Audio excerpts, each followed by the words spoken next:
그래서 자, 첫 번째가 그렇습니다. 정부 정책이 이렇게 갑니다. 세금을 많이 늘리고 부동산 투자 좀 너무 과다하게 하는 걸 막겠다라는데 왜 굳이 그렇게 많이 산다? 도움이 안 된다라는 거죠. 그래서 정부 정책이 어떻게 가고 있다. 정부가 어떻게 추진을 할 건지에 따라서 시장은 분명히 바뀝니다. 그렇기 때문에 정부 정책에 맞서는 것들이 결코 여러분들의 투자에는 도움이 되지 않기 때문에 이런 부분들을 먼저 인지를 하시고 어떻게 투자를 할 것인가를 결정을 하셔야 됩니다. 네. 자, 두 번째는 뭡니까? 세금을 줄이는 전략을 세우셔야 됩니다. 옛날에는 사실 뭐 부동산이라는 게 실제 나는 5천만 원에 샀고 1억에 샀지만 세금을 내는 것들은 정부에서 정했던 뭐 기준 시가라는 또는 공시지가라든지 시가하고 차이가 굉장히 많이 났었어요. 그래서 세금을 실제로 내가 얻은 차익의 미미한 수준으로 내도 됐고 뭐 이런 공개된 자리에서 할 얘기는 아니지만 공공연하게 실제로 주고받은 돈보다는 좀 낮게 신고하는 이른바 다운계약서라는 이런 관행들도 부동산 거래할 때는 굉장히 만연돼 있었다라고 하는 거죠. 그러다 보니까 실제로 세금 걱정 안 하고 얼마 올랐지? 이것만 갖고도 됐는데 지금은 안 그래요. 올해부터 뭐 실거래가 신고제다 해서 내가 얼마 샀다? 이게 이제 등기부에 찍혀 나오는 시대가 됐다라는 거죠. 그래서 이제 계약서 2장 쓰고 이런 거 안 된다라는 거죠. 그러면 어떻게 해요? 세금을 줄여가는 정책. 부동산 투자하면서 성공하기 위해서는 세금이 얼마인지, 세금이 어떤 건지, 어떤 세금이 붙는 건지를 아셔야 되는 거죠. 범수 씨 아세요? 부동산을 내가 집 샀다 그러면 어떤 세금을 기본적으로 내야 될지 아시나요? 취득세, 등록세, 양도소득세. 여러 가지 세가 많이 있는 것 같아요. 네. 그러네요. 네. 그렇습니다. 그래서 살 때도 세금을 냈죠. 그 다음에 갖고 있을 때도 냈죠. 네. 그렇죠. 그 다음에 팔 때도 내죠. 세금이 굉장히 많죠. 그 다음에 거래 비용도 많이 돼요. 중개 수수료도 줘야 되고, 뭐 이사도 가야 되고, 그러니까 기본적으로 부동산 투자 한 번 하면 적어도 한만 안 올라도 한 3년 정도 투자한다 그러면 15% 이상은 올라줘야지 그게 본전인 거예요. 세금도 내고.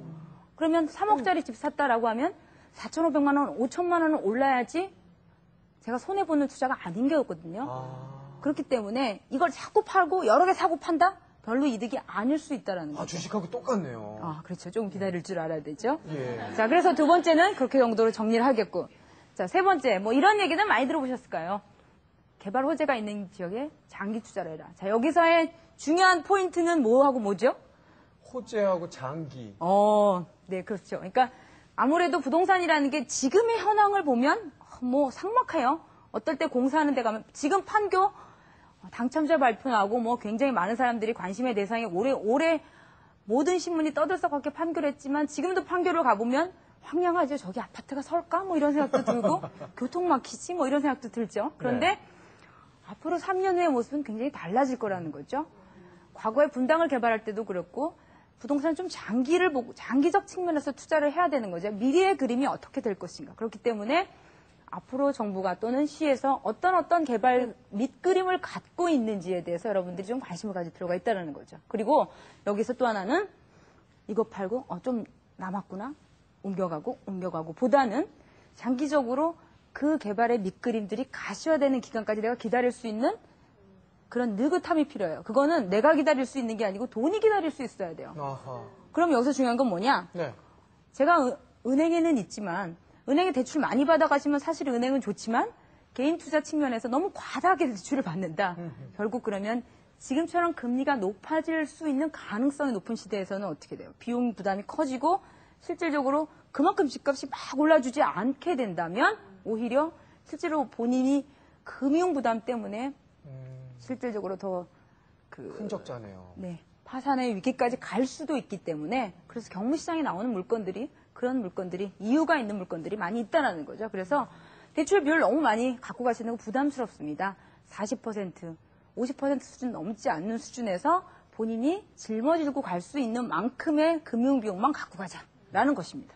자, 그리고 네 번째는 뭐 친구 따라 강남 가는 투자는 좀 삼가야 된다. 근데 여기서 강남은 그 강남이 아닌 거 아시죠? 네? 혹시 여기 또 강남에 사시는 분들이 왜 강남을 가지 말래 또? 라고 생각하실지 모르지만 자, 이거는 이제 부안해동하는 투자를 하지 말자라는 거죠. 그런데 아주 많이 범하는 실수 중에 하나가 우리가 다 웃지만 이겁니다. 그죠? 집에 있으면 이제 또 전화가 오죠. 지금 야, 어디 오른대. 가봐. 하고 또 그래서 한 2, 3년 전에 유행했던 게 기획부동산 같은 데서 전화, 사모님, 좋은 데 있는데요. 맞아요. 전화 오죠? 그러면 거기가 어딘데, 뭐 여기 개발 계획은 한 30분 동안 얘기를 합니다. 네.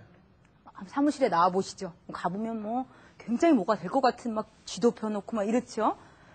그러면 빨리 급합니다. 다른 사람이 오기 전에 제가 좋은데 집어넣었으니까 먼저 돈 일단 500만 원 입금하세요. 뭐 이거부터 시작이 되는 거죠. 가보지도 않고. 그래서 야, 내 친구도 갔는데 얼마 올랐대. 그래? 또 친구한테 또 전화하죠. 자, 이런 식으로 해서 투자를 하게 되면 결국은 친구하고 담 쌓고 살게 되는 경우들이 굉장히 많아지죠. 연락 안 하는 친구들이 늘어날 수도 있습니다. 네. 그렇기 때문에 사실은 친구랑 같이 투자를 해서 결과가 좋으면 좋지만 실질적으로 공동 투자를 해서 결말이 좋은 경우는 제가 많은 분들을 접해봤지만 별로 없더라라는 겁니다. 그래서 또 하나 따라붙는 게 부동산은 발로 사라는 거죠. 특히나 땅 같은 거 사시면서 가보지도 않고 그냥 등기만 내 이름으로 돼 있어서 갖고 계신 분들 굉장히 여기 땅 어때요? 나 안 가봤어요.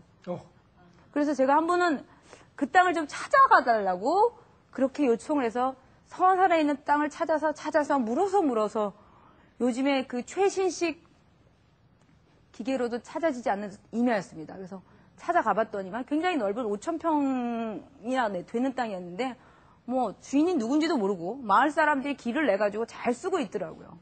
자기 땅에, 남의 땅에. 근데 사실 부동산이라는 건 그렇거든요. 그게 내 명의 땅이지만 뭐 주인이 내 땅이라고 권리를 행사하지 않고 그럴 경우에 있어서는 뭐 한 20년 이상 그 사람이 점에서 쓰고 있으면 이건 나중에 내 땅이다라고 해서 시효 취득을 인정하는 재판 소송을 하게 되면 넘겨주게 될 수도 있어요. 그렇기 때문에 내 땅은 내 땅이라고 표시를 해야 됩니다. 그러니까 땅은 그만큼 부동산이라는 건 사용을 해야 가치가 있는 거죠. 그건 못 얻는다고 사실은 그게 돈덩어리가 되는 건 아니다라는 거죠. 자, 그리고 6번. 한 지역에 집중 투자하는 방식 이거 별로 안 좋다라는 거죠. 아마 여러분 그런 경우는 있을 거예요. 시댁과는 멀리 또는 시누이 집과는 멀리 있으면서 그렇죠? 어디 시댁이 어디시요? 저희 광장동이요. 인근에 사시네요. 저희는 압구정동이요. 강을 넘었습니다. 저희 시댁은 경상북도. 큰 시누이는 부산, 작은 시누이는 대전. 그래서 저는 서울에 왔습니다. 농담이지만.